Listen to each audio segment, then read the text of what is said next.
Well, we're going to start with some breaking news that's a bit of a bummer on the James Show. News Talk 820, 93.3 FM, WBAP. The missing 6-year-old, for those of you who paid attention to local news here, they dug him up in his mom's yard, and they confirmed it's the body, and it's the missing 6-year-old special needs kid, and the mom's, I don't know, probably the one who did it. What a bummer. This isn't a Nancy Grace type show. I'm not into solving mysteries, and I don't harp on missing kids and stuff like that. But it's hard not to just get like a punch in the gut.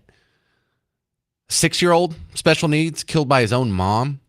Are we just surrounded by demons? And I don't mean like everyone around me. Train is not a demon.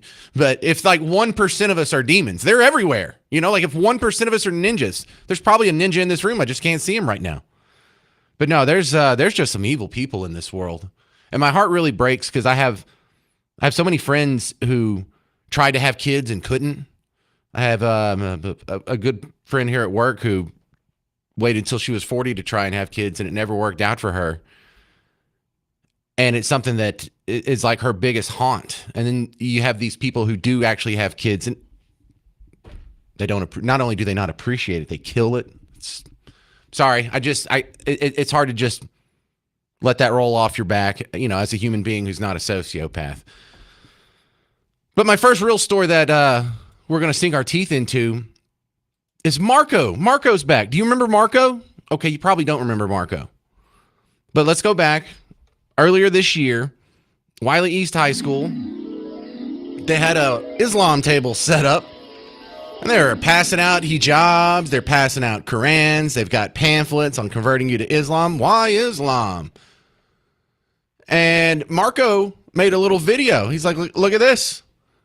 They give me all kinds of hell for trying to start a GOP club, but they're actively participating in the spread, the proselytizing of Islam on a Texas public school campus during lunch in the cafeteria. Or I think it might have been next to the cafeteria. So that made a news story. There were some community meetings. And I still have the news clips. This was WFAA on February 17th. To Islam, no one is being asked to change their beliefs. Tempers flared at the Wiley ISD school board meeting after a Muslim outreach group set up a lunchtime booth at Wiley East High School. The group, called Why Islam, was there for World Hijab Day 2 weeks ago. And they were giving hijabs. The controversy grew with this video of a 15-year-old student describing the event that went viral after it was shared by Denton County Republican Party Chair Melinda Preston. It wasn't expected, but I'm glad. That all right, so now we're all caught up. Yesterday, Marco went to D.C. Marco went up, and I have some clips of him with Wesley Hunt, also a representative here from the great state of Texas, Josh Hawley. And I'm going to start with Brandon Gill. His district's up there in sort of the Denton area. But I had to break this down into a few pieces for you. Number one, learning more of this backstory is going to make you a little abrased. You think it sounds bad already. It's a little bit worse than that even. So here is Congressman Brandon Gill with Marco from Wiley East High School in a hearing in D.C. yesterday. Can you tell us what are the requirements to create a student club at your school? The requirements are to have 10 members, a teacher that's willing to sponsor, and a room to meet. And did the Republican club that you formed meet those requirements? We did on day one. They did, and was your club allowed to be created? No, we were actually notified that we were denied due to political nature, even though other ideological groups, including groups promoting gender-affirming ideology, were approved. And how has the school administration either encouraged or supported World Hijab Day? Our principal actually wore the hijab 2 years in a row that we know of. It could be more. She's posted it, promoted on social media, saying she, quote, loved it, all caps. And they're just promoting these events like nothing, but our club, on the other hand, has to receive strict, first of all, we weren't approved in the first place, and then once we were the only club that couldn't have other privileges that other groups had, and they took down our posters. And so there's just a lot of things in this double standard clearly to favor the Islamic group. Now, the double standard is a problem, but not really the problem itself. The problem itself, you got to zoom out here and not just look at this one like lunch table or this one instance here, the hijab day. Think about what's going on right now in Frisco, where they're approving new Hindu temples and a new mosque. Think about what's going on with the water park Muslims, where they tried to exclude non-Muslims from public spaces in that arena too. If the double standards are always going one way, you know, that's kind of the definition of a double standard. But it's not just a double standard. It's the anti-Christian standard. Because not all of the other ideologies that were being favored were necessarily religious. He talked about LGBT groups. I'm sure if you had an atheist group, they wouldn't have to jump through the hoops. So it just really seems that they have a problem with Christianity. But Gil continued with Marco. Did you know about the status of Qurans and Bibles in your own public schools that you are paying for every month with your property taxes? Is it true that your school's libraries offer Islamic literature like the Quran and other things? Yes, so McMillan Junior High and Wiley ISD offers a Quran but no Bible available. But no Bible. So there's a Quran, but the Bible's not allowed. Correct. Is that true in multiple libraries? From what I know, confirmed it's McMillan Junior High is one that I know of. I can look at the other libraries and submit them to you if I find any other findings. Okay. Have you talked to the school about why they would allow a Quran but not a Bible? So I haven't, the principals actually run away from me and hide, so I can't have a discussion with my principals because I act like an adult and they act like children. Principals, call in. Someone listening right now can get me in contact with these principals. You're welcome to call in at any time. I've got some questions for you. Because if this is true, you probably don't want to call in. I mean, I wish you would. It would make for some great radio. But make no mistake about it, they're not really racist or bigoted against Christians. Just like when they have all these other DEI programs that make you think that they must be racist against white people. Not really. It's just we are an impediment to their power. Bringing in Muslims helps their power. Muslims vote for them. Muslims support them. Muslims like big government programs getting into people's personal lives, just like a status would.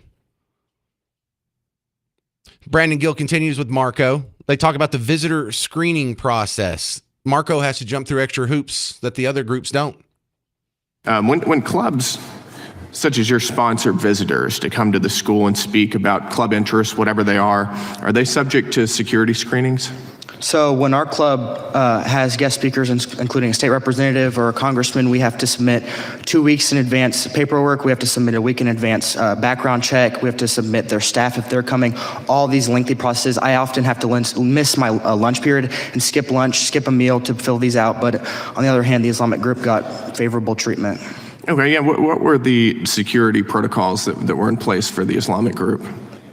From what I know, none. None. From what I know. So typically you have to go through a lengthy background process, but this Islamic group didn't have to. Correct. Obviously, they didn't background check, the organization because it has multiple terror links, and they didn't. I guess they didn't check the Sharia pamphlets that they gave us or the Qurans with the Shahada card. They didn't. They were perfectly fine with it because the principal was there that day, just looking at it, perfectly fine. Coming up next, you're going to hear how concerned the school is about death threats Marco's been getting. Also, Marco will have a few minutes with Josh Hawley and Wesley Hunt. You'll hear that all coming up next. I bet you didn't know about all this Sharia in the schools that you're paying for. They have a Quran in the library, but not a Bible. You okay with that? 800-288-9227. More from Marco Goes to Washington next on Newstalk 820, 93.3 FM, WBAP.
So we have a clear double standard in the schools that you're paying for, and it's not in your favor. I'm James Parker. It's the James Show, News Talk 820 93.3 FM WBAP. Your home for Mark Lee, Van Camp, and Robbins. Here locally, just a few months ago, there was National Hijab Day. Wiley East High School decided to celebrate with the Why Islam booth set up at lunchtime where they're handing out hijabs. Hey, isn't this fun? We can do like a fantasy camp where we oppress women. What is wrong with these people?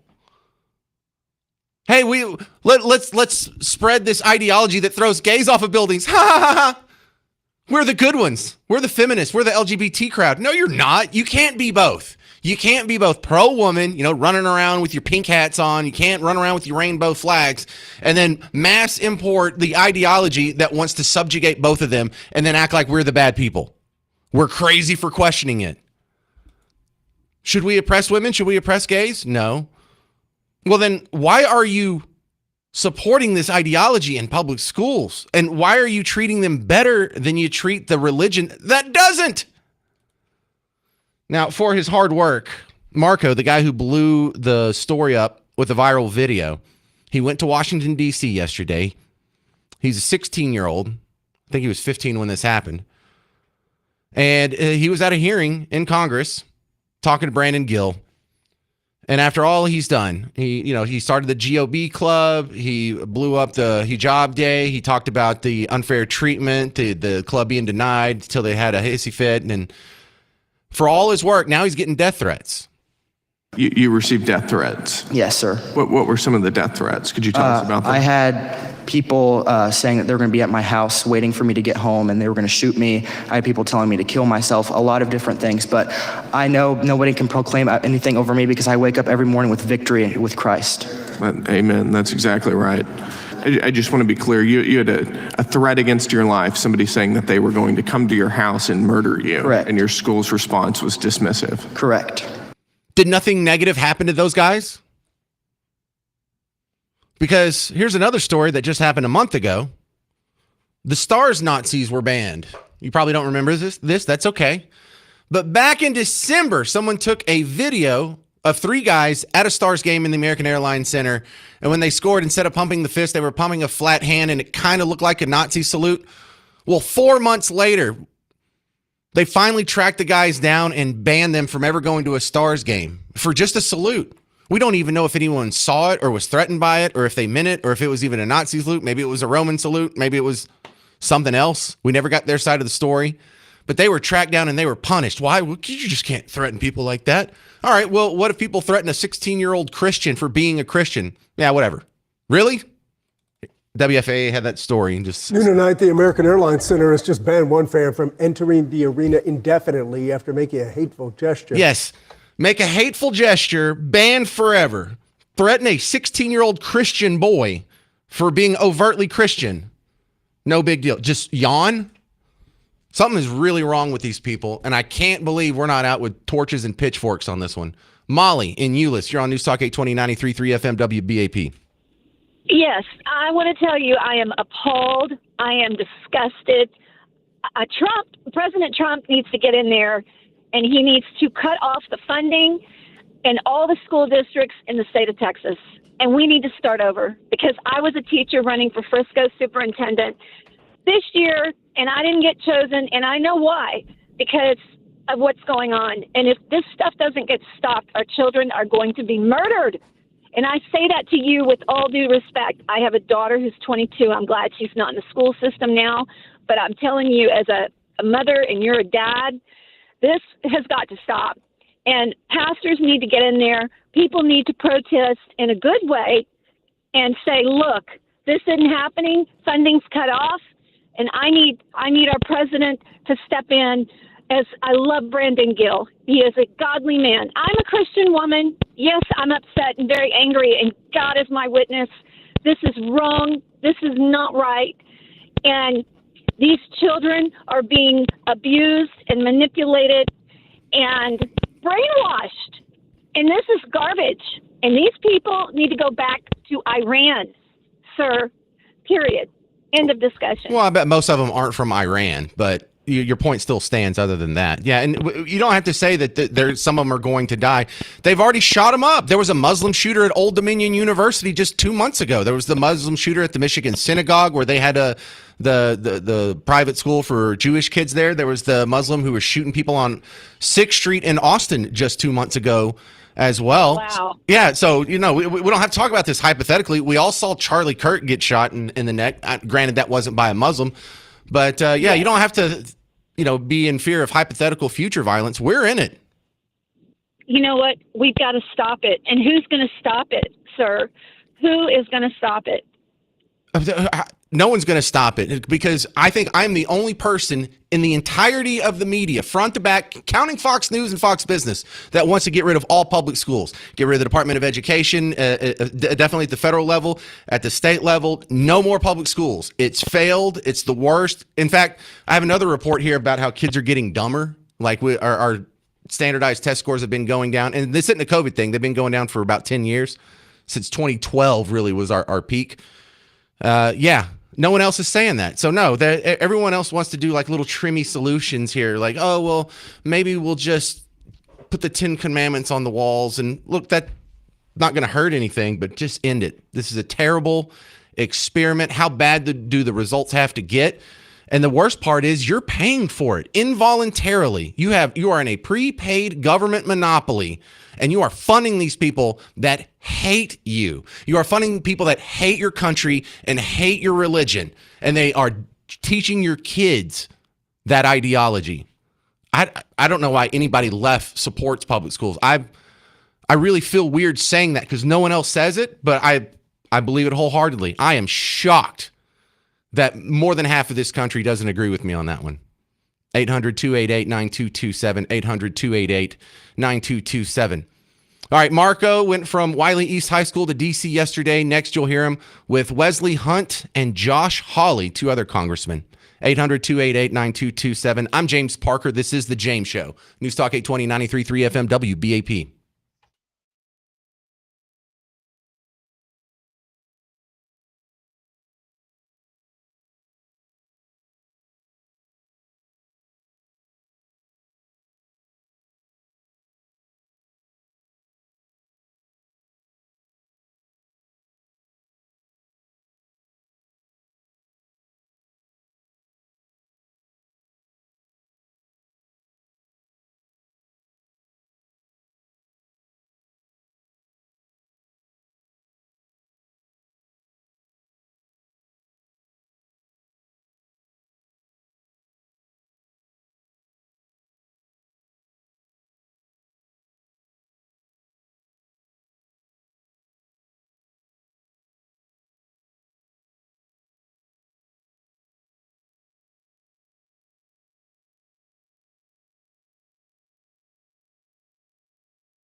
No, we're not headed toward a holy war in Texas. Calm down, people. I know I get you worked up sometimes. It's the James Show. I'm James Parker, News Talk 820 93.3 FM, WBAP. But we have Marco, a local high school kid who made it in the news earlier this year for exposing hijabs being handed out at public schools here in Texas. Why Islam, Qurans being passed around. You do a little digging, you find out in a lot of your public schools that your kids are going to, that you're paying for, that are coming out of your property taxes. If you go to the library, they have a Quran, but not a Bible. They allow Muslim groups to proliferate on campus unabated, but put extra hurdles in front of a similar GOP group. And you're just sitting here funding it. And so Marco got to go to Washington yesterday, and there was a hearing where I just played you a few clips of him with Brandon Gill. A couple clips of him here with Wesley Hunt, another Texas congressman. He's out of the Houston area. You may have seen some of his commercials recently because he was in the primary trying to get the GOP nomination for Senate. He was running against Ken Paxton, the Attorney General, and the current Senator John Cornyn. But here he was yesterday with Marco. We have learned from many of our colleagues on the left that this tends to be how they tack in this general direction. 10 Commandments, not allowed. Bad. Islamic pamphlets, good. 10 Commandments, bad. Free Qurans in schools, good. 10 Commandments, bad. Understanding Sharia law, brochures, good. This is the hypocrisy that we Christian Americans are quite sick of. The same people who mock or marginalize America's founding values suddenly become deeply tolerant when the ideology in question is directed against Western traditions and institutions. Meanwhile, Sharia law is normalized and distributed to children in school while expressions of traditional faith are treated like a threat. All right, here's a little bit of a back and forth with Wesley Hunt and the student from Wiley East High School, Marco.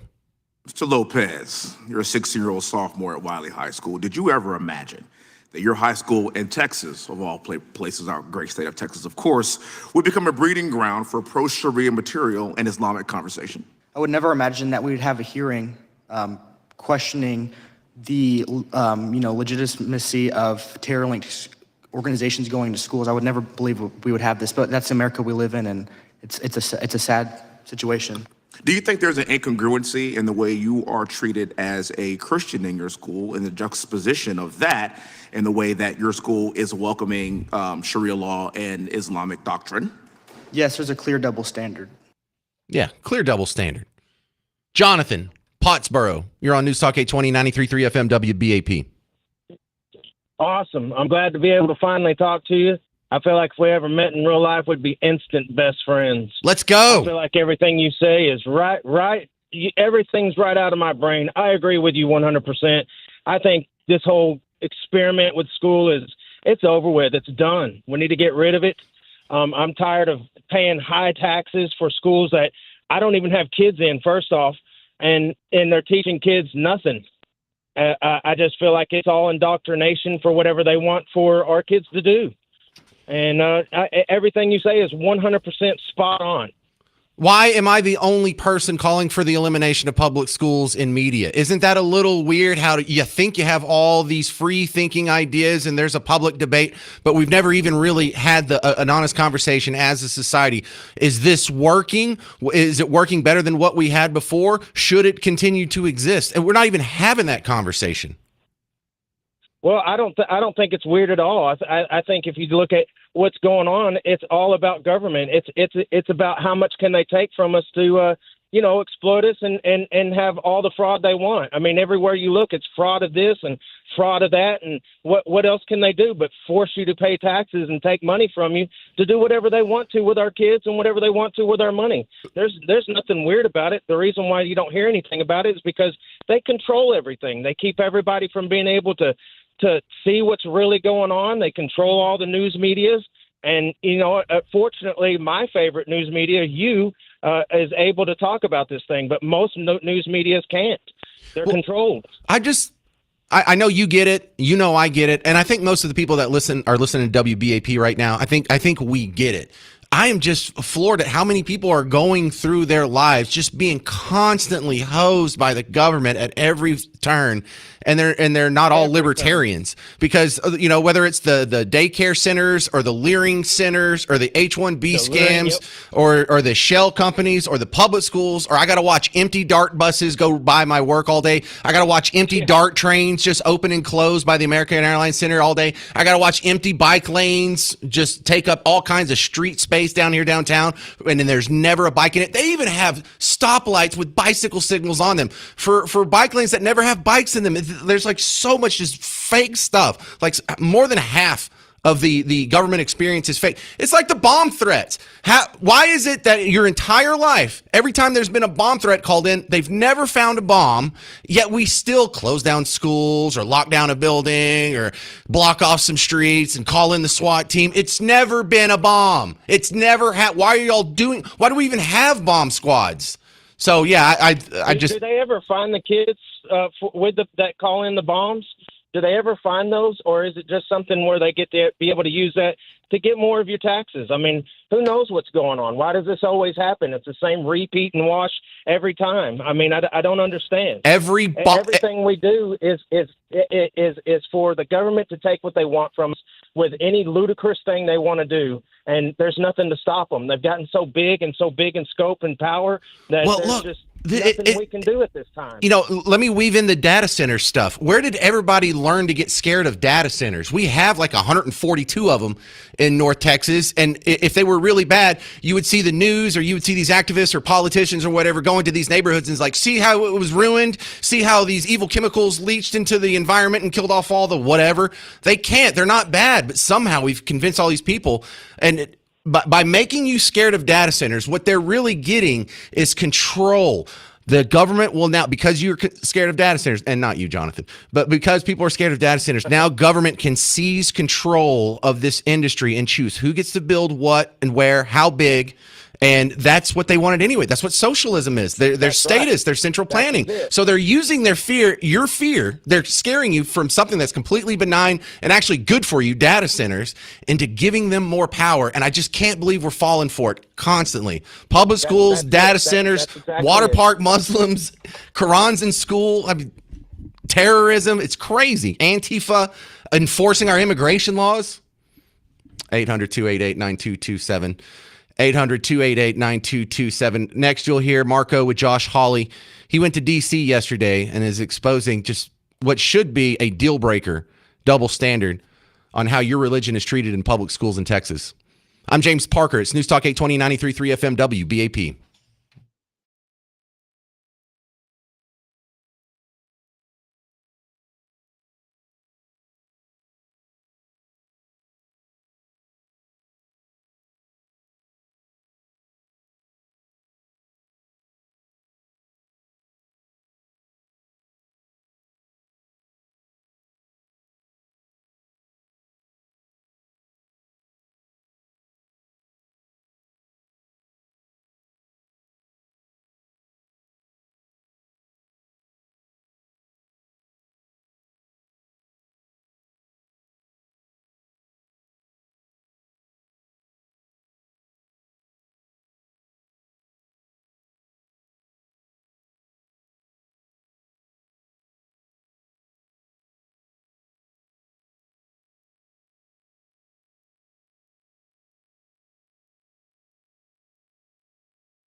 Texas public schools were getting highlighted in D.C. yesterday. Not in a good way.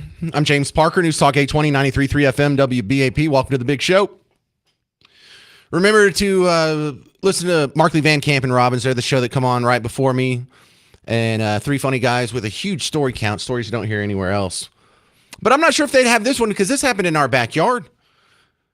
About 4 months ago, somewhere around there, there was National Hijab Day, and the table was set up by an Islamic student group at Wiley East High School, and they're handing out Qurans and pamphlets on how to convert to Islam and heading out headscarves so we could just pretend like we're oppressing our women. Well, the kid that made a fuss ended up in D.C. yesterday. If you're just joining us, I played some great clips of him with Brandon Gill, our congressman from the Denton area. You just heard him with Wesley Hunt. There's also a nice little moment here with Josh Hawley. But, you know, in the middle of all this, the discussion is only being had on one side of the aisle. Do the Christians on Team Blue not care? Do the Christians on Team Blue just accept this double standard? I don't know who these people are. I don't know how they got taught to just roll over and die. But I'm just floored at the pushback on this. I'm floored that the people who, you know, were crying about separation of church and state when you wanted to put the 10 Commandments on the classroom aren't crying about the separation of church and state when you hand out a headscarf, which lets you know they're not really about the separation of church and state. They just want to diminish demographics that are a threat or a challenge to their power. That's what all this is about. Or that's the only thing that makes sense. Because I don't believe in double standards. I don't think they really have a double standard where we want to treat all religions equally. No, you don't. No, you don't. There's not a double standard. You show favoritism to the demographics that enhance your power, and you diminish the ones that challenge your power. That's the standard. And it's not a double standard anymore. And once you realize that, then you know that they're lying when they say that they don't want the 10 Commandments in classrooms because of separation of church and state.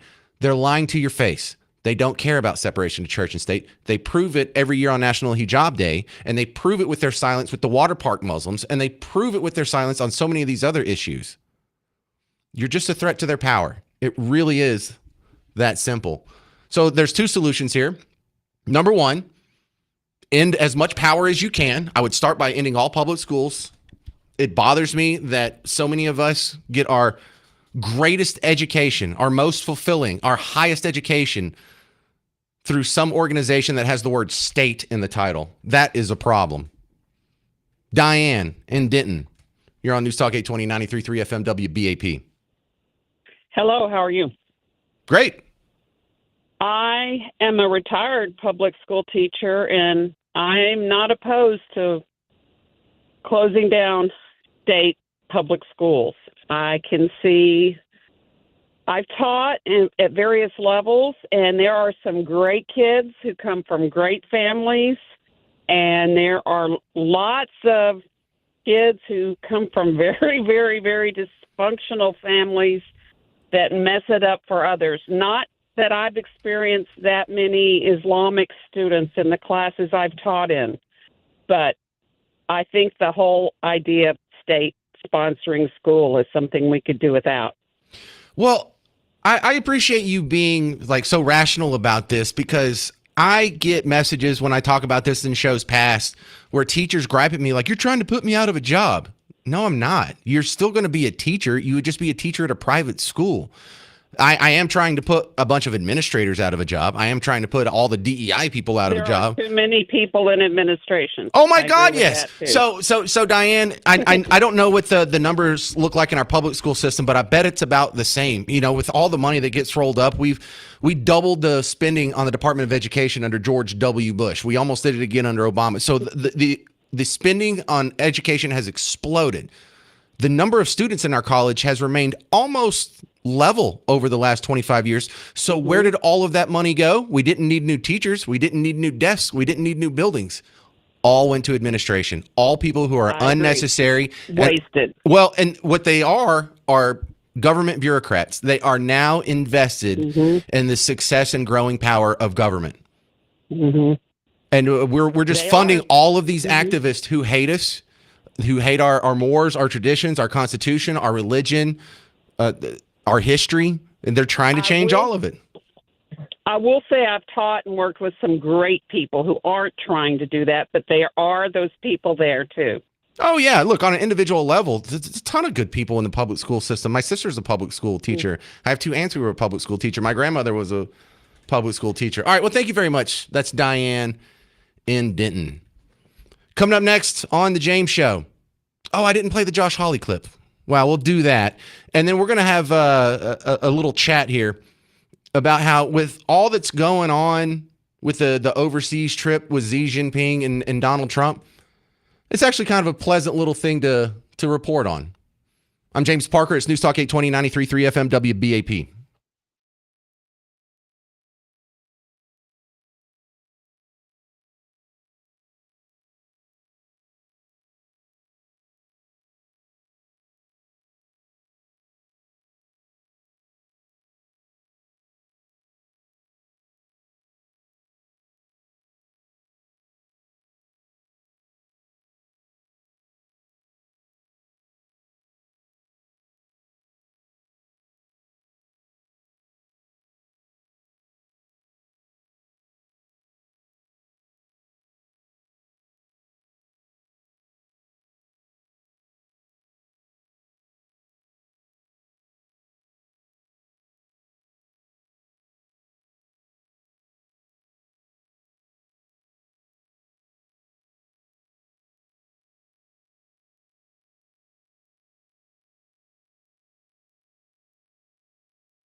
President Trump goes to China. I'm James Parker, News Talk 829.33 FM, WBAP. Welcome to the big show.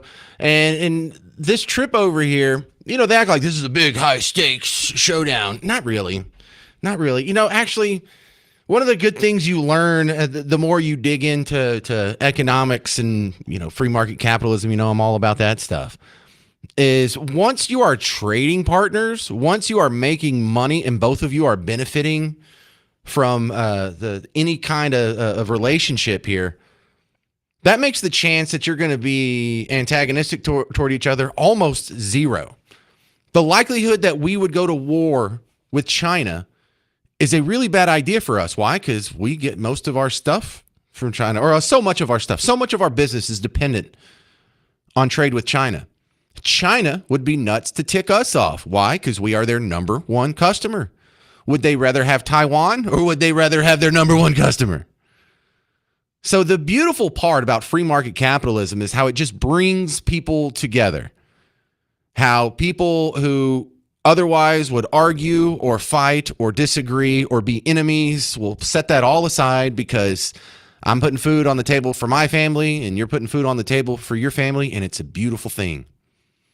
So I don't buy this whole notion that China and America are mortal enemies and we're competing co-superpowers struggling for supremacy. I mean, there's a little bit of truth to that, but really with the amount of business that we do together, we're pretty good friends.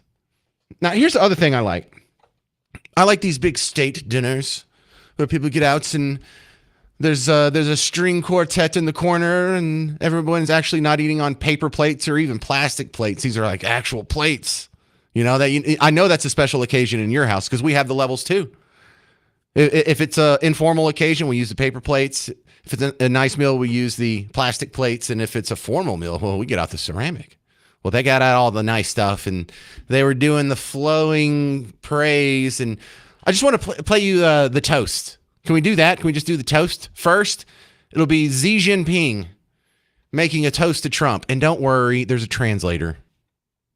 最后，我提议为中美两国发展繁荣和人民幸福，为中美关系的美好未来和两国人民的友谊，为特朗普总统以及在座的各位朋友的健康干杯。Now please join me in a toast to the development and prosperity of China and the United States and the well-being of our people, to the bright future of China-US relations and the friendship between the two peoples, and to the health of President Trump and all the friends present. Cheers. 干杯. Cheers. String quartet. There you go. Play band. Play them off. Isn't that beautiful? You ever have a nice little mini band over in the corner at your dinner to play you some beautiful melody as soon as you're done with the toast? And I don't get to hear it very much. But Chinese, like the language, sounds cool in Chinese. But when you speak English with a Chinese accent, that sounds ridiculous. You sound like a cartoon character. But look at that. That sounds cool because you don't hear that a whole lot. You don't hear like some guy with a deep voice speaking Chinese. 最后，我提议为中美两国发展繁荣和人民幸福，为中美关系的美好未来和两国人民的友谊。 Yeah, so that sounds so much better than a guy with a Chinese accent speaking English. And I'm not going to do the voice because I like having this job. Also, does anyone else find his name weird? Xi Jinping? Because I've always thought it sounds like Ricochet Rabbit because he would go bing, bing, bing. Ricochet Rabbit. Remember that dude? Xi Jinping. Share it. Bing, bing, bing. Ricochet Rabbit. Right? And that's kind of cool. I hope he doesn't hear that because he's going to have me assassinated. All right. Now on the other side, this was President Trump's toast to Xi Jinping. Well, thank you very much. This is a great honor. It was a fantastic day. And in particular, I want to thank President Xi, my friend, for this magnificent welcome. And it really was a magnificent welcome like none other. And for so graciously hosting us on this very historic state visit. We had extremely positive and productive conversations and meetings today with the Chinese delegation earlier, and this evening is another cherished opportunity to discuss among friends some of the things that we discussed today, all good for the United States and for China, and it was a great honor to be with you. Please. Yes. I kind of like that pomp and circumstance. You know, I like the full spread of life. I've already experienced a single wide trailer, eating off paper plates barefoot in the yard. I would like to try that one day. Coming up next on The James Show, very disappointing news, and of course, from the point of view of The James Show, is that Texas has its first data center ban. It came from unincorporated Hill County. And I'll just share the disappointing news next and why this is so misguided and so wrong. Coming up next, 800-288-9227. I'm James Parker. It's News Talk 820 and 93.3 FM WBAP.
President Trump had a meeting in China. What were we hoping to accomplish? I don't really know. I mean, I'm glad that they're talking and they seem to be friendly, and it's better than being openly antagonistic to China. But I don't even know if there was a big goal of this trip. It's just like, hey, hadn't been to China in a while. Let's go. All right. So to get a little more depth on this, I'm going to get an assist from the Heritage Foundation. Alan Zhang's coming on the show. And Alan, Trump had his meeting in China. What are we trying to get out of this? I mean, is there anything we're trying to accomplish, or is this just a friendly visit?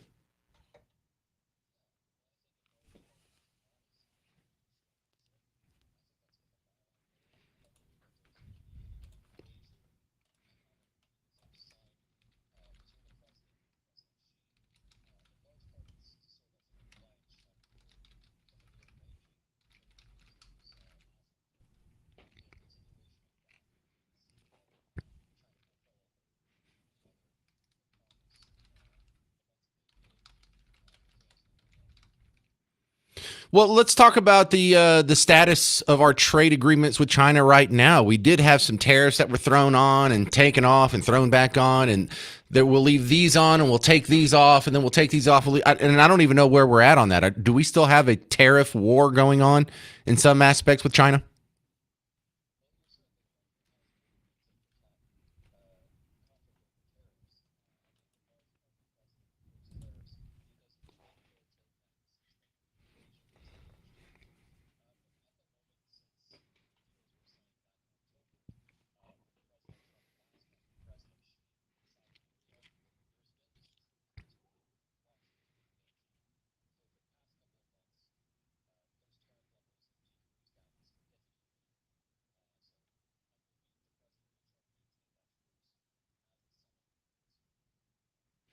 Well, let's talk about the point of view of China when it comes to Iran, because I can see how China would not like us bombing a country that is, in on their continent, not too far away. Also, I can see why they would like it, because we're getting bogged down and using a bunch of resources here, and that kind of weakens us and strengthens them. Do you think they really have a strong opinion either way on the Iran war?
So China is helping Iran. Is China still helping Russia in prosecuting their war against Ukraine?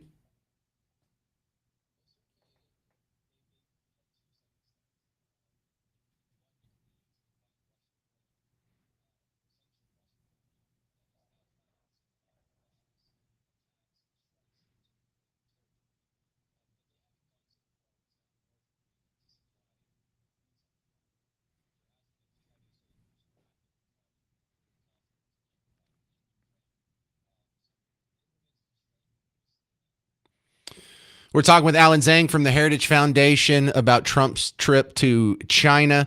Are China and Russia really friends, or are they just kind of convenient allies?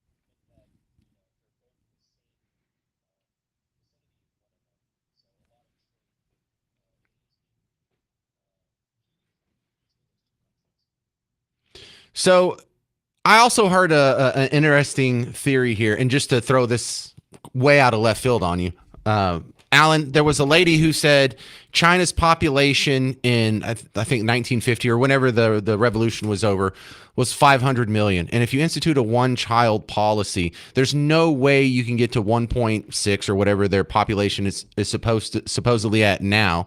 And so even if you had a modest amount of births, you wouldn't be to that number. Do you really think China's population is as big as they say it is?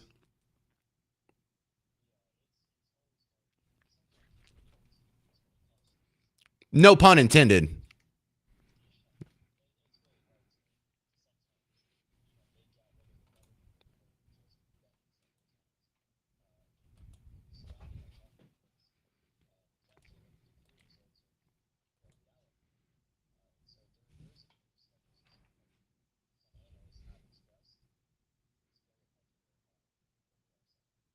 Well, are you suspicious of that number?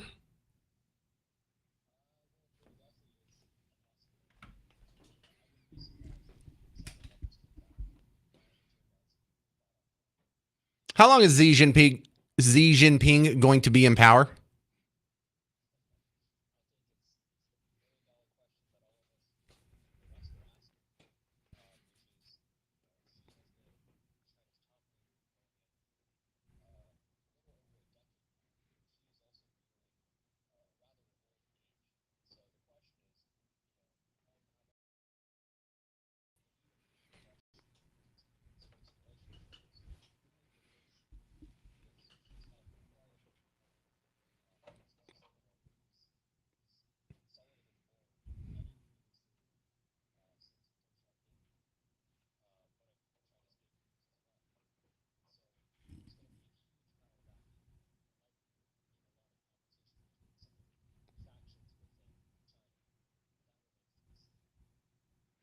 Yeah, that's the problem when you don't have the peaceful transfer of power. When the guy finally dies off at the top, it's a mad scramble to fill the vacuum. All right, well, Alan Zhang is a good chat. Check out his work at Heritage Foundation. I appreciate you being on the James Show, sir.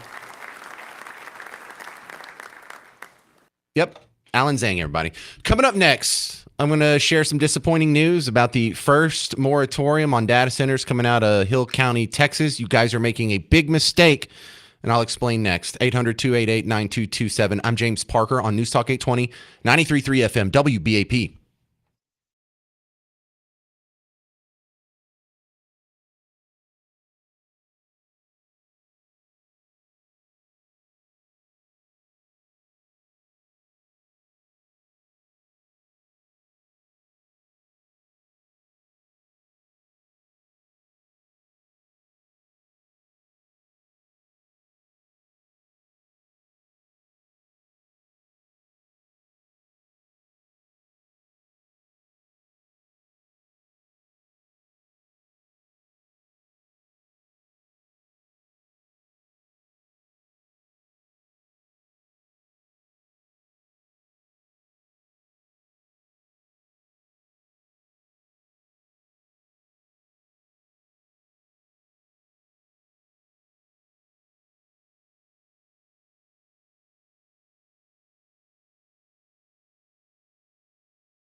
Who's afraid of the big bad data centers?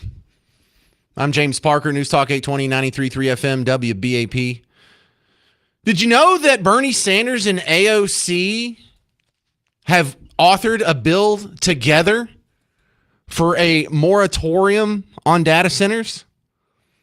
This is what just drives me insane about this is we have the first data center moratorium in Texas, unincorporated Hill County. Thanks a lot. If y'all are wondering what Hill County is, it's probably south of you. It's Hillsboro over to Whitney-ish. And so for the unincorporated parts of Hill County, they're not allowed to build data centers till, what was there an expiration date on this or whatever? But it's the first one in Texas. And when I see the people on the news who are protesting this, I feel like they have been duped. These are not people who support Bernie Sanders and AOC. These are people who look like they're in their 60s and 70s. Most of them are rural white people. So this isn't a strong Team Blue demographic we're talking about. And I see them passing around the videos about how dangerous these things are. Look at what's going on here. They're going to ruin the environment. And these are people who have been duped. If you're a free market capitalist, you wouldn't be saying these things. But they've been manipulated emotionally. And that's the first thing you need to be suspicious of. If you see something on data centers and it's emotional, like it's ruining our way of life. You hear that? It's beautiful out here. You sound just like the people who are fighting against oil wells. Oh, they make noise. And, oh, they tear up all this land. And, oh, they use up so much water. And, oh, remember when fracking was going to contaminate the groundwater and we were all going to have, I don't know, mutations and stegosaurus plates growing out of our back? Did that ever happen? Who's telling you data centers are bad? Is it the same people that told you you need to wear a mask and you need to take the vaccine? Is it the same people that told you the Hunter Biden laptop was Russian disinformation? Is it the same people that told you men can have a baby? If I'm just going to play this before I even get to the news part. You have been duped into taking the Bernie Sanders position. You understand that? Further, that AI data centers do not increase electricity or utility prices, harm communities, or destroy the environment. Importantly, this legislation would also impose a ban on the export of AI chips to any country without such protections, including China. So stupid. It is so stupid. Data centers bring money, productivity, jobs, investment to your community. And yeah, they use a lot of water. So does growing almonds. Yeah, some of them make noise. So does every factory pretty much. Yeah, some of them might have some chemicals that you're not big fans of, but so do all our refineries. So do most of our agricultural operations that involve animals, or our agricultural operations that involve anhydrous ammonia and high-strength fertilizers. There's a bunch of dangerous stuff. Where is this coming from? All right, now with that, here's WFAA Hill County getting it wrong. A rural community south of Fort Worth is now the first in Texas to put a moratorium on the construction of data centers. On Tuesday, Hill County, 55 miles south of Fort Worth, approved a one-year pause over city public safety and health concerns. Dozens of people packed that meeting, including Lowell Williams, who's a rancher. He opposes a proposed data center across from his home. He says the facility could ruin his future. Everywhere from elemental contaminations, noise pollution, light pollution, industrial waste, everything these folks have pointed out, and it's all statistically proven, is how they're going to destroy it. The Hill County judge says the temporary pause will allow officials time to study the effects of data centers before moving forward with any other projects. Dude, we want as many data centers as we can possibly build in Texas. We need to be the data center capital of the planet. We need as many of these as we can possibly squeeze in. And if you're so worried about them, go to Loudoun County, Virginia. Right now, Loudoun County, Virginia is the data center capital of the planet. Are they having problems with metals leaching into the groundwater? Are they having problems with light pollution and noise pollution? Is it destroying their environment? Because I'm not saying data center is going to be preferable to live next to other than undeveloped land. But I'm not an anti-progress guy. We've got to put the landfills somewhere. We've got to put the factories somewhere. We've got to put the Pilgrim's Pride chicken plants somewhere. and they all stink and they all make noise and they all have light and they all use a lot of resources. Why are we picking on data centers? You don't like your phones working? You know, the back and forth on this is something that needs to be studied as well. Again, there are no double standards here. So why do some of these big projects, Team Blue, the media, government, politicians, they love it. They love building giant wind farms. They love destroying nature. Is that fun to live next to? Doesn't that make noise? Doesn't that have pollution? Doesn't that ruin your, line of vision, line of sight? You love building those. Why? Well, because that gives government more power. See, they're not asking for data centers to not be built, really. What's going on here is they are scaring people into giving over the power of who gets to build data centers, what, when, and where, and how big, to government, to politicians. Politicians love this panic because they get to seize a new power. And it's a super important power because now we're all dependent on this data. Now we're all dependent on these phones. We're dependent on this internet. And it's only going to grow and get better. And if you can control that, what an awesome piece of power. And so if they can scare you into opposing data centers, then all of a sudden, if you want to build a data center, you're going to have to pay off the local politicians. And that's going to make them very rich and powerful. And that's why they're lying to your face constantly and scaring to you. And I think a lot of you are scaring yourselves. I see you passing around like when I say find me some examples of data centers that have gone wrong, you can find them. It's not like an impossible task. I'm not saying they're 100% great. But the answer, I don't understand the answer. If there is like a data center that is, ruin the groundwater somewhere, well, then sue the snot out of them. Pay the neighbors. Make them compensate people for the involuntary third cost they put on a third party. But you don't not build data centers. This blows my mind how anti-free market, anti-capitalist this is. And it's coming from people who I thought were on my team. Jordan and Wills Point, you're on News Talk 820 93.3 FM WBAP. James, I ain't scared of the data center. I am scared of running out of water. Okay. We didn't have enough water between 2009 and 2011. We had a 3-year drought. 3-year drought. Don't know where the water is going to come from. If these things use as much water as they say they're going to use, then we're going to run out of water. That's all. And I'll listen to the rest of it. No, don't get off the phone. Don't you dare get off the phone, Jordan. We need to have a chat here. Okay, so a data center, you're going to spend $10 billion to build a data center. And then you're going to let it run out of water. You're going to use all the water under it, and now the data center is going to be useless. Would you really do that? Would you really make a $10 billion project just to use up all the water, and now it's just a brick? You're talking to a guy who went through COVID. You went through COVID. Yeah, I went through COVID. The government unleashed COVID. They unleashed COVID. They unleashed COVID. What does that have to do with anything? You were under the impression that the government is not. Well, what I'm saying is we didn't have enough water in 2011. We had 73 triple-digit days in a row in 2011. Lake Tawakoni almost went dry. There was pasture land out there. I know it because I went across the bridges every single day. Okay, but Jordan, you're building the WPA.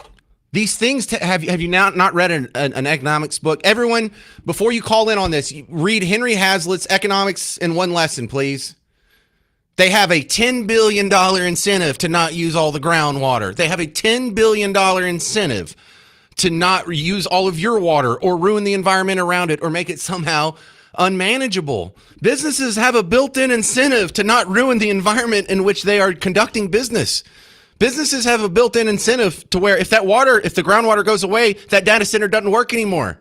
Their profits go away. The profit motive takes care of that. The profit motive taking care of that always. This is what people say when they're like, I'm gonna start an avocado farm, or I want to grow almonds, or I want to grow, because some crops take a ton of water. And now, would you build where you couldn't grow almonds? Would you go out to the middle of the desert and spend all this money where you can't sustain it? No, so they're not dumb. They're not going to build data centers that are going to drain the water under them and make the data centers defunct. They would lose billions and billions of dollars. So can we stop with that? And Jordan, what you really need to come up with is go show me where they built a bunch of data centers and they ran out of water and the community was screwed. I bet that's happened like somewhere, but that's not the norm. But the vast majority of these are up north where they have tons of water. Texas is an arid state. Not East Texas. And they're not going to build them in arid spots. They're going to build them with water supply in mind. They're going to come up with innovations so they will use less water. And with every data center, it's going to be more efficient. And this will take care of itself. And if we do have a water shortage, then we will deal with the water shortage. But we will still have data centers. You don't stop progress. We didn't not build factories because of the water shortage. We didn't not build, because like aluminum, if you're going to smelt aluminum, it takes a ton of water and electricity. Huge use of resources. Did we stop using aluminum or did we just accommodate the resources? You don't stop progress for these light and trivial causes, and it's basic economics. 800-288-9227. More on the battle of data centers next on The James Show. News Talk 820, 93.3 FM, WBAP.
Texas gets its first data center moratorium in Hill County.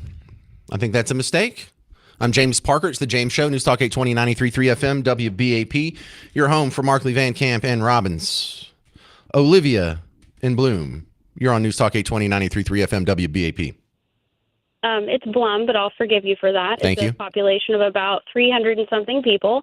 I actually live in the county, yards away from where they're planning to build this data center. Okay. I'd like to also say that I am 35 years old, and I've never voted for a liberal a day in my life.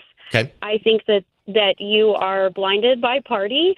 I have two small children, and we moved out of the city about 6 years ago.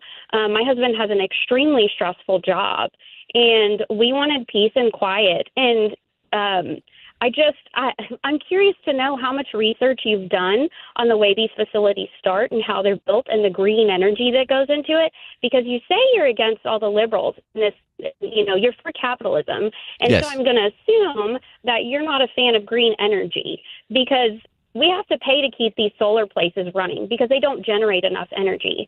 And so if you look into these solar companies and these wind farms, they store their energy in, and it's called a BESS, a Battery Energy Storage System.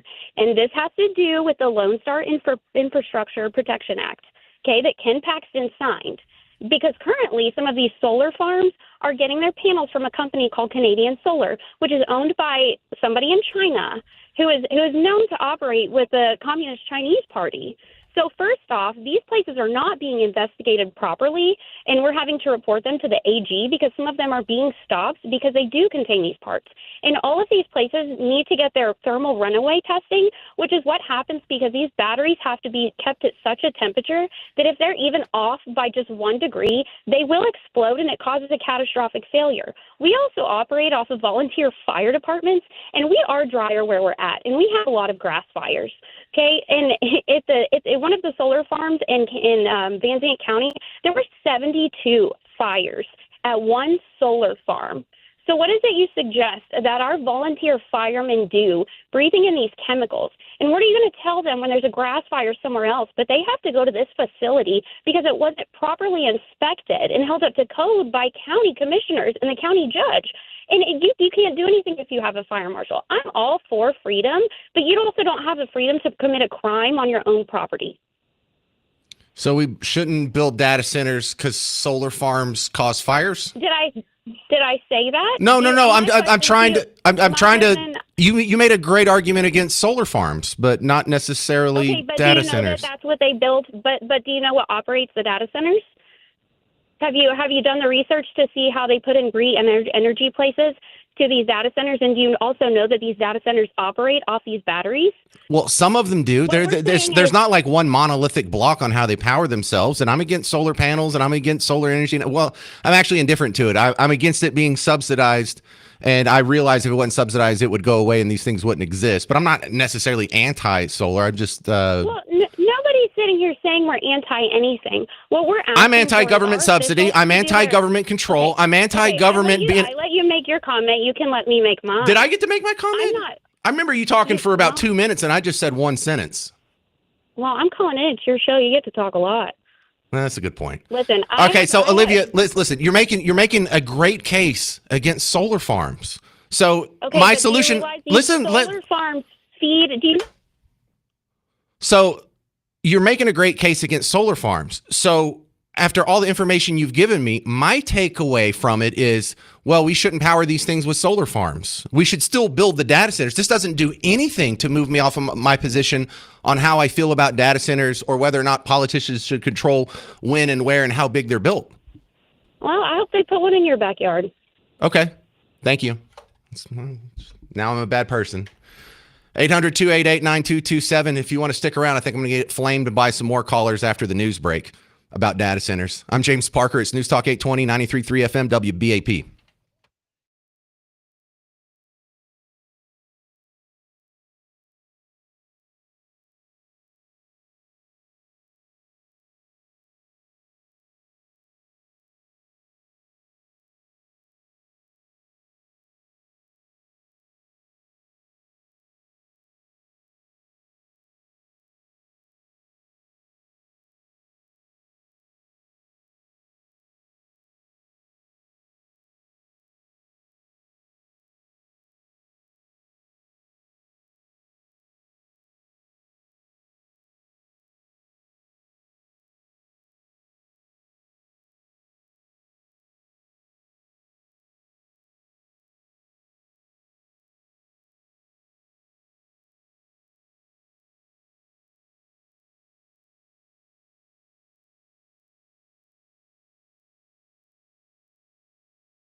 Hey, who wants to hear me get lit up over data centers? It's the James Show, News Talk 820, 93.3 FM, WBAP, because that's what's about to happen.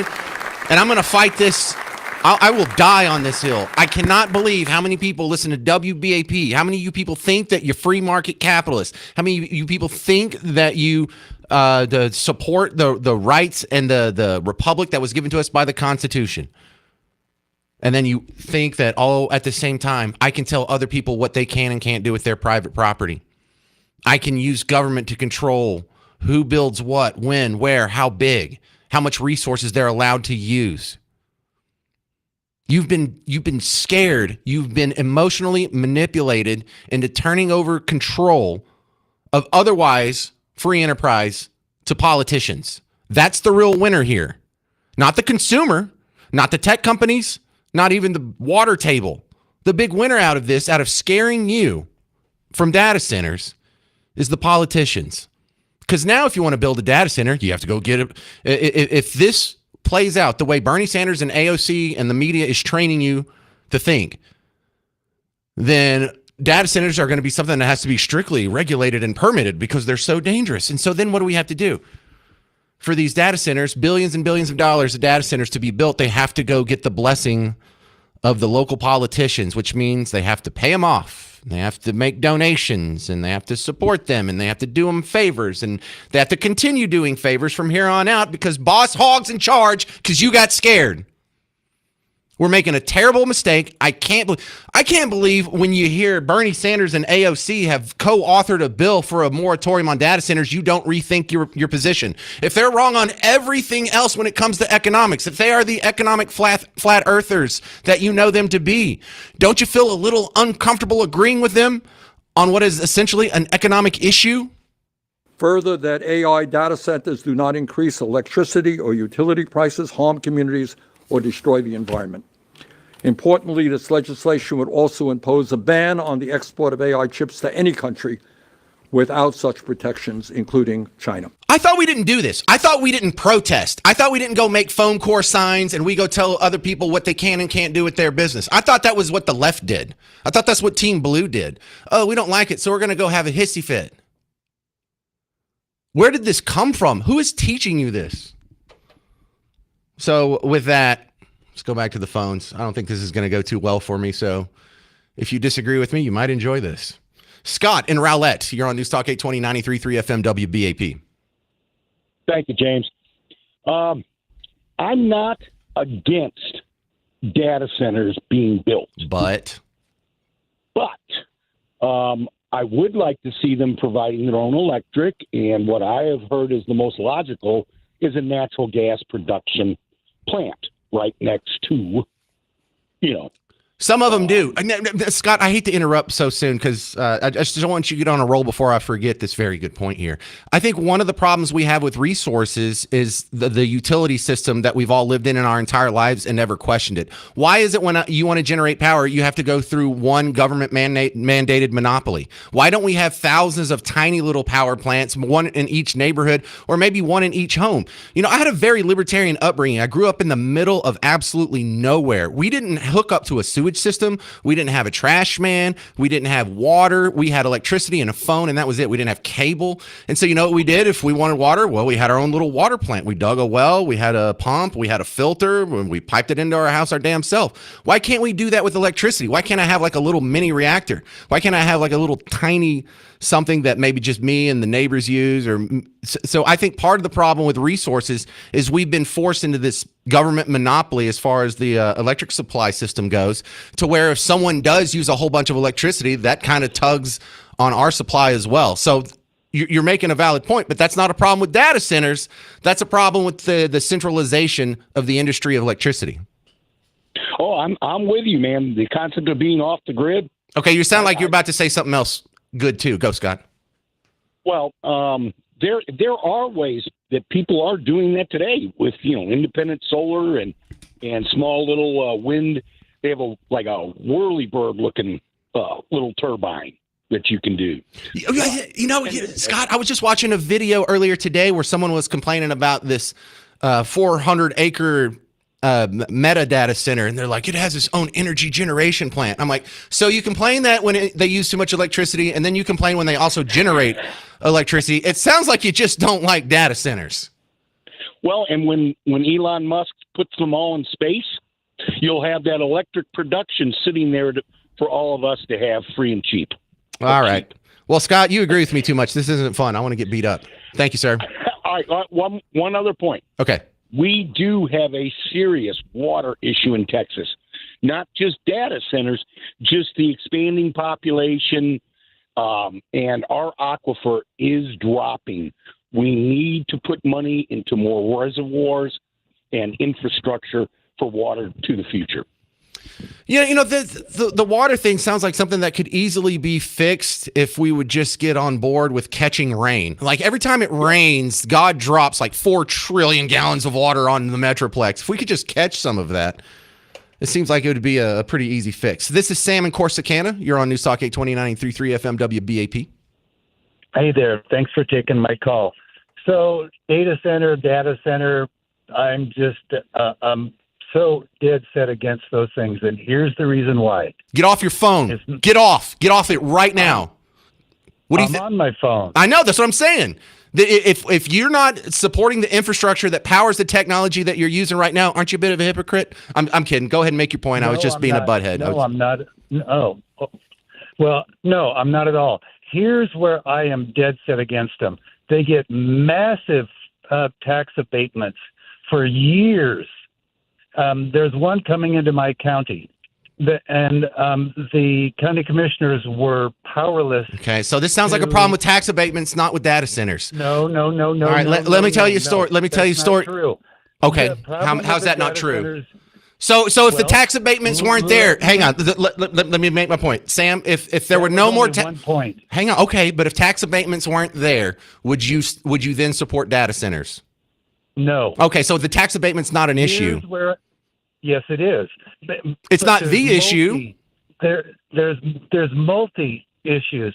The next one is the number of people that are brought in for the construction. They're putting these places out on beautiful agricultural land. The one coming into my area. So if it was on ugly non-agricultural land, would you support them? If there was a better way of vetting the data centers, yes, I would be for them. But they come in with construction companies and crews into areas where they cannot be taken care of. There's one going in out in Crowell, Texas, another one out in Abilene. This is all impossible things that you're saying. So the guys hang on a second. Listen, when I start talking, can you stop talking? That makes it a dialogue. Okay. So you're telling me now you're against data centers because people have to build them. You're putting words into my mouth. I'm telling you. You're saying the construction is a problem. Against data centers. Okay, look, you're just against data centers, and you can't admit you don't even have a really good reason. Oh, I'm against the tax abatements. Okay, so if the tax abatements went away, you'd be for it? No. Okay, so it's not the tax abatement. You're just trying to win the argument, and you don't even have like a foundation on why you're against them. You've moved the goalpost 3 times now. You understand that?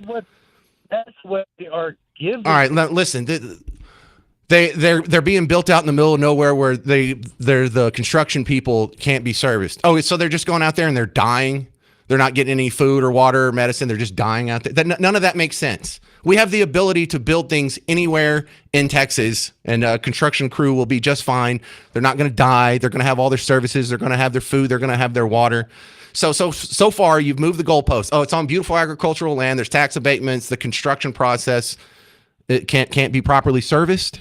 What else you got?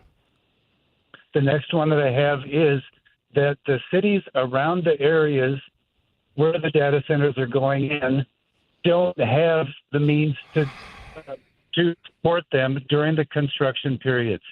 The jobs then go away, and there's only about 400 jobs supposedly for the local people, but guess not. Those are techies that live somewhere else. They come in. So there's not jobs coming, which is something that you said a little while ago. So what's the negative impact? What's the negative impact on the community? I'm still not getting how this is an argument against data centers. Well, that's because you've argue against everything I say before. Because everything you said was just inherently flawed. Look, let's go back to the first thing on the tax abatements. I'm with you. I'm with you. Like the handing out tax abatements. I don't like that, but that's not a problem with data centers. That's a problem with tax abatements.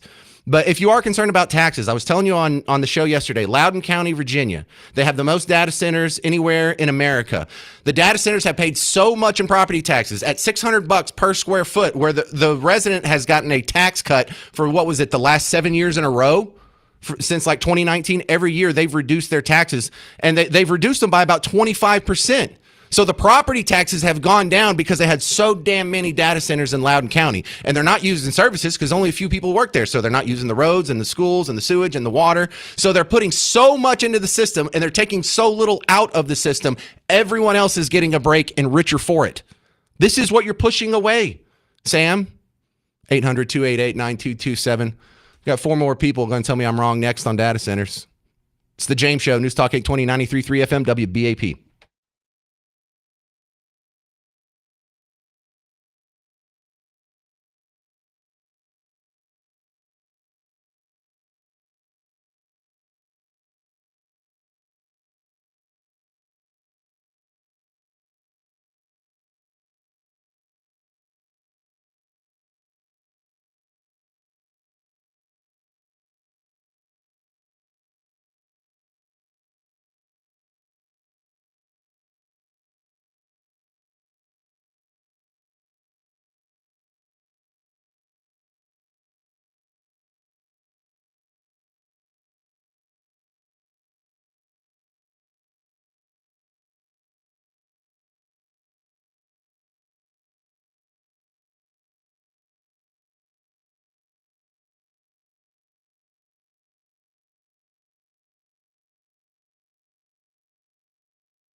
Who is teaching you to hate data centers? I'm James Parker, News Talk 820, 93.3 FM, WBAP. I appreciate the Facebook message over here from Shayna. Now, Shayna's allowed to use Facebook. Shayna's allowed to watch the video stream online and then comment under it so it pops up on my screen here because Shayna's not against data centers. But her comment says, James, I could totally see you sending people who are against data centers a landline phone and a Rolodex. Yes. You're only allowed to call in on a landline if you're against data centers. It's not, dude, oh man, there was such a funny story. I'll do it really quick. This girl I used to date, she was like a total Bernie bro before Bernie Sanders was a thing. Just a complete left. Imagine me dating and Alexandria Ocasio-Cortez. That's what it was like. I saw a Facebook post of her a few years ago where her and a bunch of her environmental wacko friends were going to go block a boat from drilling in the Arctic. And so they went out and they made like a little flotilla around it in kayaks. And under her picture in Facebook, I just said, hey, nice kayak. What's that made of? Plastics. So yes, Shayna, thank you very much. This is Gary in Mansfield. You're on News Talk 820, 93.3 FM, WBAP. How much are they paying you? Zero. I don't believe it. I wish, You're bro. on the radio ranting and raving and harassing your own listeners about this whole thing, telling us all what we think, and I'm sitting here going, they're paying this guy good money to push their agenda. Would I be driving a 2016 Toyota? Would I be driving a 10-year-old Toyota with body damage right now? How much they paying you? Answer the question. Zero. It's zero. I don't get paid to say this. No one from any data center company has to pay me. For me, this is the most basic, logical, free market capitalist understanding of economics possible. I don't believe it for a moment. How am I wrong? No way. No way. I know. Hey, it's easier to dismiss me than actually debate my points. I understand that. That's very tempting for you. The question. Can I talk louder? Can I rant on the radio and get closer to the microphone too, just like you do? How much are they paying you? Zero. Why is that so hard to believe? Why is it so hard to believe that I'm economically consistent? Because you're media, and they pay you for everything. How much are they paying you?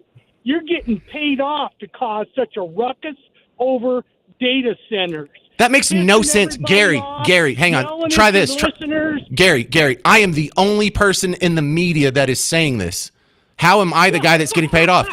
Why? How much are they paying you, man? Zero. Why don't you go look at why don't you go look at all the TV stations and other radio stations and say, why aren't you getting paid off for opposing data centers? Why aren't you the one that getting paid off to put power in the hands of government officials instead of leaving it in the private sector as intended?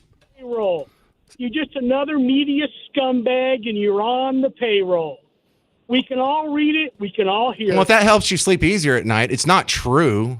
Why do I have to be paid off to be a free market capitalist? Haven't I been a free market capitalist every show you've ever heard? How much they paying you, man? Answer the question. Do you have any more questions, or I'm just going to move on? Because the answer is going to be zero. Find out. We're going to find out. Can I help you with that? I'll help you in your search because it's going to go nowhere. How can I help you? How can I help prove you wrong? Let me get out of here. Steve in Canton, you're on News Talk 820, 93.3 FM, WBAP.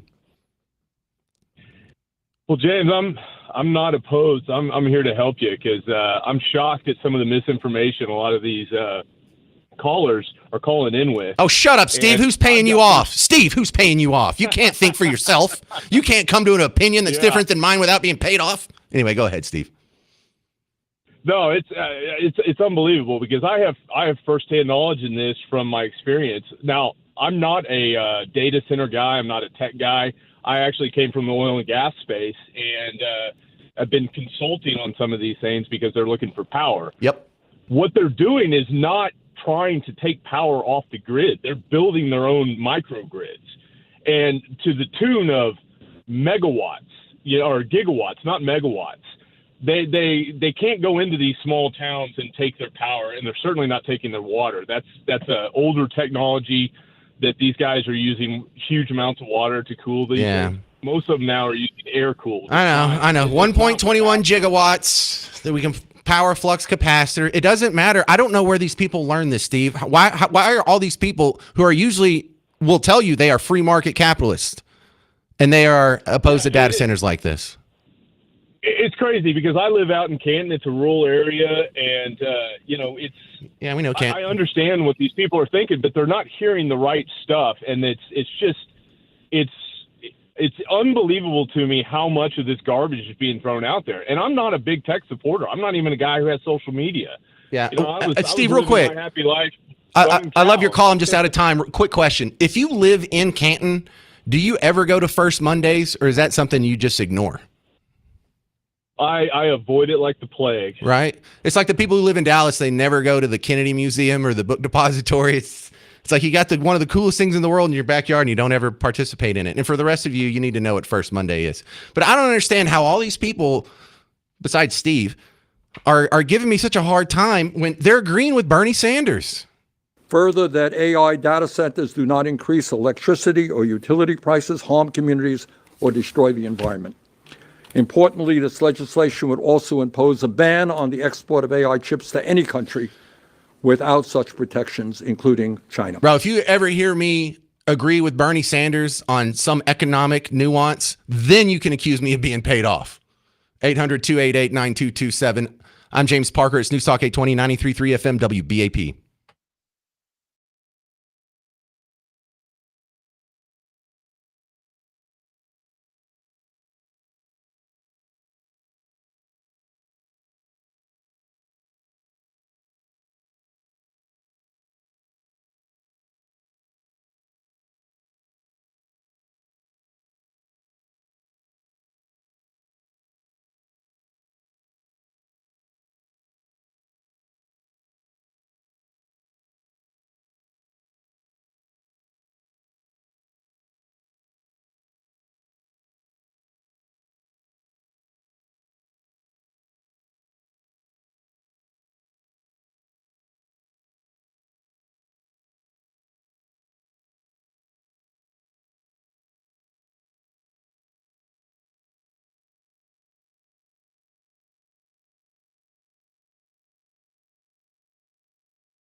Yeah, we're still talking about data centers on the James Show, and we're going to be talking about them for a long time because Texas has, I think it's 142 data centers proposed, not under construction and approved and everything.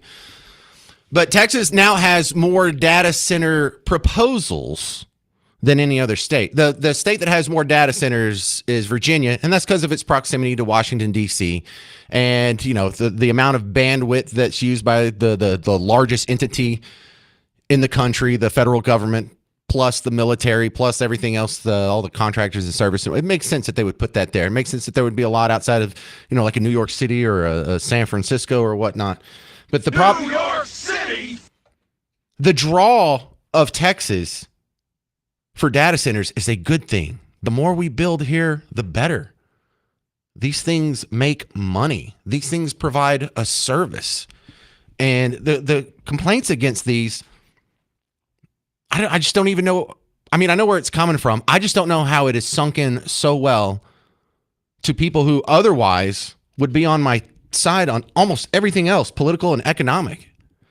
People who I assume are in the MAGA constituency, or at least Team Red, have adopted the position of Bernie Sanders and AOC on data centers. When these guys come in, they're like, well, they're going to use so much water. Oh, they're going to use so much electricity. Oh, the environmental impact, or the noise, or the pollution. Or these data centers power thousands of high-intensity computer chips that are processing at all times and require massive amounts of energy to operate. Just one hyperscale data center consumes the same amount of energy in 1 second as 100,000 households. Because of the massive amounts of energy they use, power and water utility companies must build multi-billion-dollar infrastructure to keep up with the demand. Who's paying her off? How much are they paying her? Kenneth, Caddo Mills, you're on News Talk 820, 93.3 FM WBAP. Hey, I was just, one of my questions is have you done a lot of research on this, on these data centers? Go ahead. Have you done a lot of research on these data centers? Even if I hadn't, would I say no?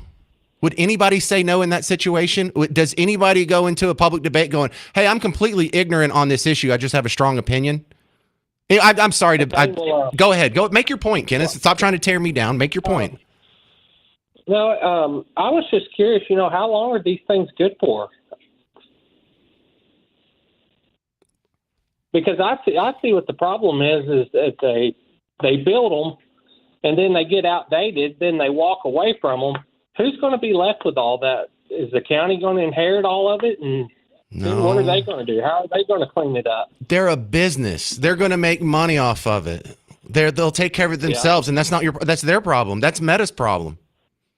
Yeah, well, most of them are under an LLC, and I guarantee you that once they're outdated, they're going to walk away from them and leave them there. So what? How does that affect you at all? How does that affect anybody at all? They're not just, look. It affects the county. What happened to all the cotton gins that we used to use 100 years ago?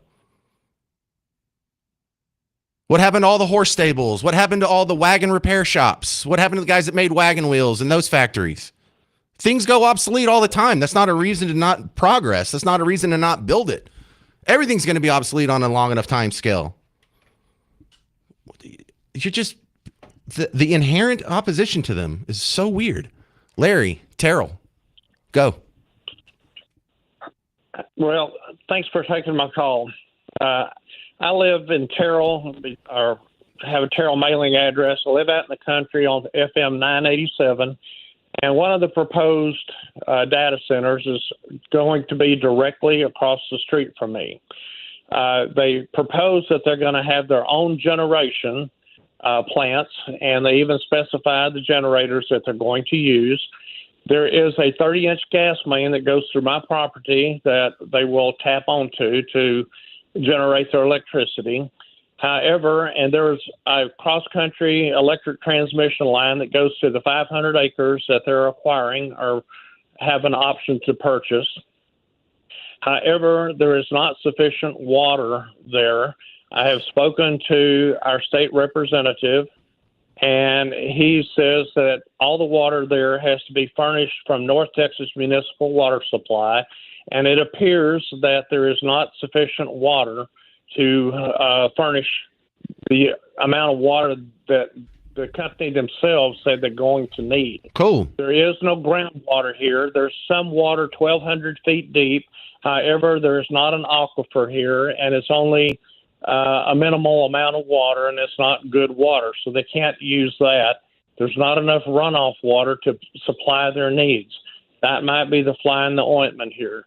Now, to get back on the data center. Hang on. Can I just dispel this myth? People, they are not going to build data centers where they're going to dry up the water and then the data center will be obsolete. They have billions and billions of dollars of investment so that these things don't become bricks because they've exhausted the aquifer. Businesses use resources. They don't put them where the resources can't take care of the business. They either have a plan for that or they're really stupid and they're going to go out of business and you won't have to worry about it.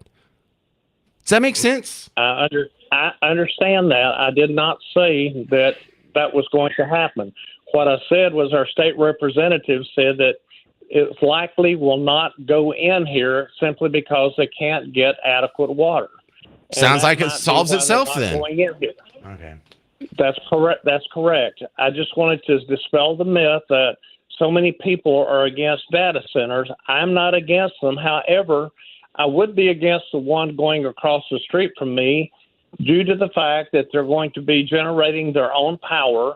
And with the vibration that comes from, I think they're going to have 26 generators there. And I would object to the noise pollution and the light pollution. However, I'm not against them. I think they should be constructed in areas where it's an industrial area, industrial parks, and that's type of property where it's away from. Yeah, but see, Larry, I appreciate you calling in, being so level-headed and reasonable, because I'm kind of getting antsy, and you can tell. But the city people say they need to build them out in the middle of nowhere. The country people say they need to build them in the city. The suburban people don't care as long as it's not next to them. Nobody wants these things next to them, but that's what a lot of development is. For every farm, for every you know what a feeder is? You know what pig feeders are? In the country, we have pig feeders where you buy cows, but you don't actually, or pigs, but you don't actually hold them on your place. You go send them somewhere else where they feed them and raise them to be big. These things stink to high heaven. And there's a cloud of stench around them for miles. We have to put them somewhere. We have to put landfills somewhere. I know no one wants to be next to a pig feeder. No one wants to be next to a landfill. No one wants to be next to a factory. But we have to put them somewhere. And if you're talking about, I don't like it when my neighbor makes a lot of noise, now you just don't like people having private property rights.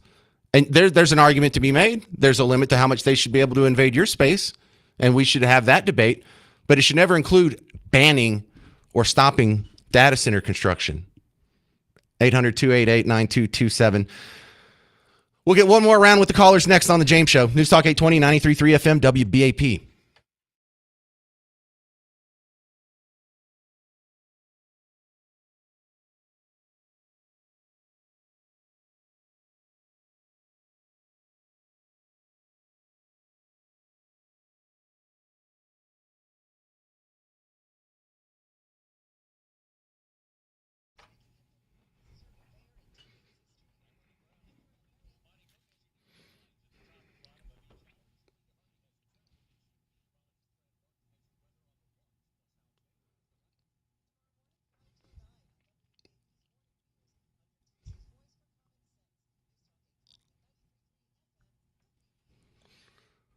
Hey, James Parker here. If you are living in constant pain, it's probably the data centers. No, I'm kidding. If you're living in constant pain, you don't have to. There's a lot of technologies that have come around in the last few years to where even if your injury is something that happened 10, 20 years ago and you gave up on it and you thought, well, this is just who I am now. My back hurts. I can't do certain things. I walk with the limp. My knee will never be completely straight. Have you looked into these new technologies? You may have some options on the table that you didn't have 10, 12 years ago. Go to QC Kinetics. They do some space age stuff where they take some of your own biologics, they spin it out, and they take some different pieces and they put them back together, and they can rebuild some of this stuff. Now, it doesn't work for everybody. Not everybody qualifies. Not everybody's injury is something that QC Kinetics can fix. But The consultation is free. So finding out if this stuff can work for you doesn't cost you anything. You go in, you have the conversation, you tell them what's going on. Maybe you get scoped real quick. They did an ultrasound on my back, and you can be in and out of there in 30 minutes. No downtime, no surgery, no drugs. You don't have to stay overnight. You don't have to take your clothes off. It's so easy. It's so little work. And if it works for you, you will thank me later. But you got to make the call first. 972-8610. Call QC Kinetics at 972-972-8610.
All right, we're talking about data centers, and I'm going to hurry because there's a lot of nice people on hold, and I do feel guilty when I end the show and there's like 4 people on hold and they waited for nothing.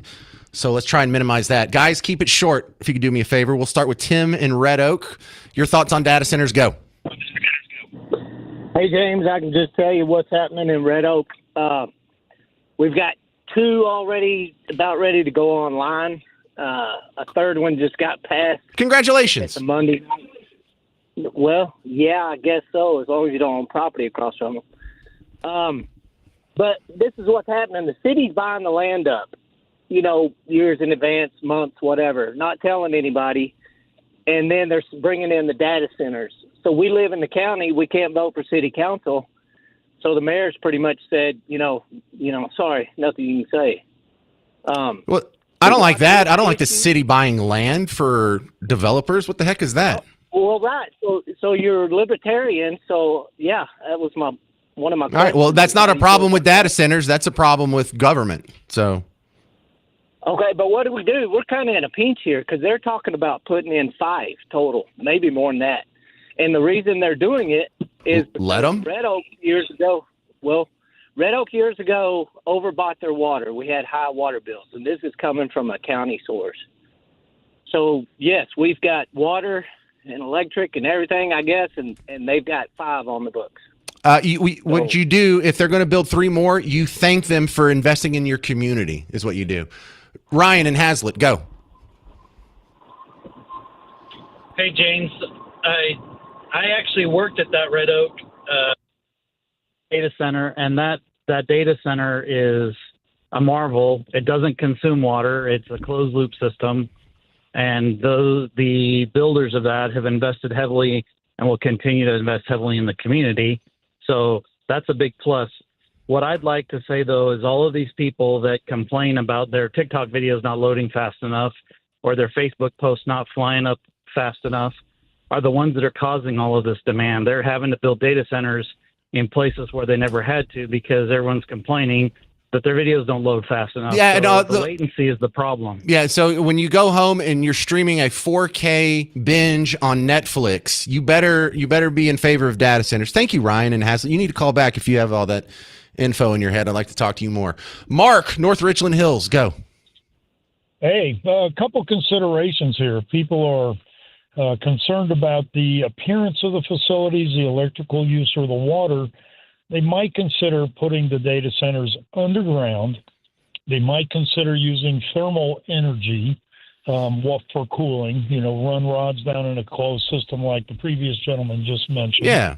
And then possibly using nuclear energy like we did for the Voyager spacecraft that has lasted for 40x number of years.